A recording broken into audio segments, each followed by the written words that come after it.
If you're getting bored of taking the same old photos over and over again and you're looking for something to spice up your photography, then stay tuned for this week's photography challenge where I buy an accessory for £10, and this week's one's perfect for getting those creative juices flowing.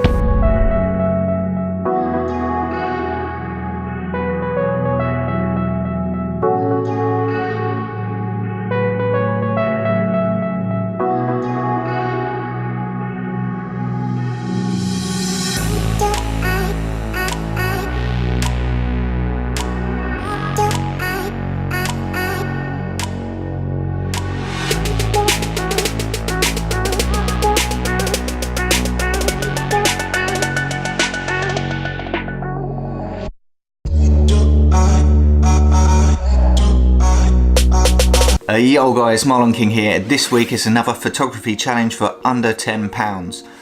Well, what did I get this week? It is the optical, and this is a photography prism. So what I quite like about this is we've got a nice box. I like the purple inside, reminds me of a Cadbury's chocolate bar. Big fan of that. And then inside we've got a nice microfiber pouch to keep it nice and clean, and when we pull it out, sure enough, it is a nice glass prism. And the idea of this is to start getting a little bit more creative with your photography. Now, one of the main reasons I purchased this was because I come across a profile on Instagram, a guy called Brandon Woelfel. I'm not actually sure if that's how you say his name. However, well worth checking out his work. This guy is great at doing work with neon lights and using creative light sources. And one of the things he does is he also uses a photography prism as well. So I thought, why not give it a go? Now, this actually come in just over £10. It was about £11.50 or something like that.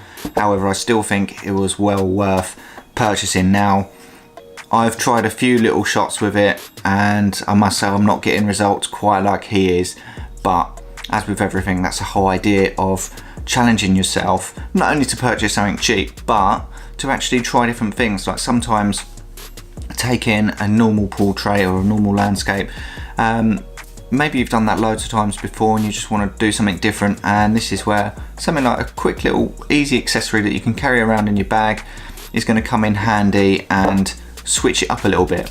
So when it comes to using the prism, there's a few different ways you can do it.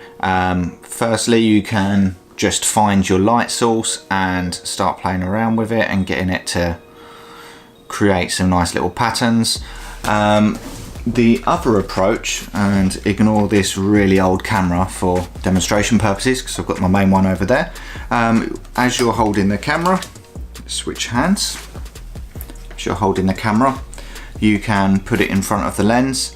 You can either start to block it off, or you can, as you twist the prism round, you start to get almost a mirror image of parts of the scene in your shot, and it can create some really weird and wonderful effects.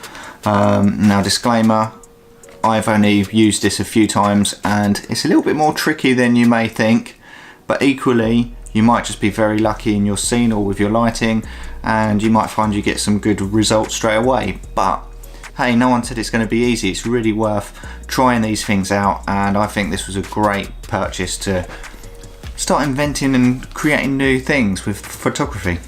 Well, there we have it guys for this week's photography challenge. I hope you like my suggestion.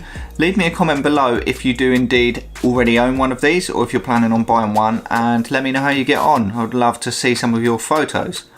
And with that, if you enjoyed this video, don't forget to give it a thumbs up, hit that sub button, and don't forget to hit the bell as well so you get alerted when I post a new video. So take it easy guys, have a great week, and I'll catch you next time.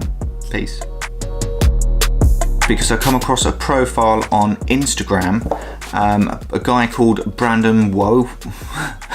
A guy called Brandon Woelfel. Woelfel? A guy called Brandon Woelfel. I can't say his last name. Either way,